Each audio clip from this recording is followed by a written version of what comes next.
Hello friends, welcome back to knowledge Manchu once again. CTET December 2022 के अभ्यर्थियों के लिए एक बड़ा अपडेट सामने आया है। CTET December 2022 big update. CTET December 2022 results declared by CBSE. हाँ फ्रेंड्स, सीबीएसई ने दिसंबर 2022 के सीटेट परीक्षा का रिजल्ट डिक्लेयर कर दिया है, रिजल्ट दे दिया है।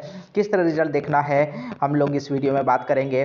तो फ्रेंड्स, सबसे पहले आप सभी अभ्यर्थियों को अग्रिम शुभकामनाएं कि आप इसमें अच्छी तरह सफलता प्राप्त करें और आपके लिए एक नया द्वार खुले और देश सेवा, समाज सेवा और एक शिक्षक बनकर जो है आप देश सेवा और राष्ट्र हित में काम करेंगे। तो फ्रेंड्स, अग्रिम शुभकामनाओं के साथ आप देखें कि रिजल्ट किस तरह। सीटेट दिसंबर 2022 रिजल्ट हुआ जारी।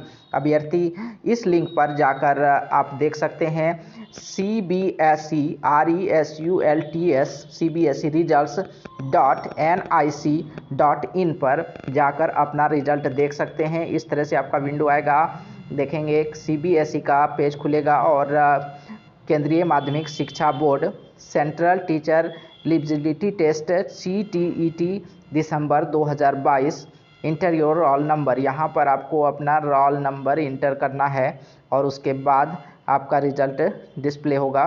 तो फ्रेंड्स, एक बार फिर आप सभी को शुभकामनाएं और आशा करते हैं कि आप सभी अच्छी तरह से और बेहतरीन सफलता यहाँ प्राप्त करेंगे और आपके लिए एक नया द्वार, आपके सुनहरे भविष्य का द्वार खुलेगा। तो सुनहरे भविष्य के शुभकामनाओं के साथ तो फ्रेंड्स, आप सभी रिजल्ट देख लें। धन्यवाद। जय हिंद।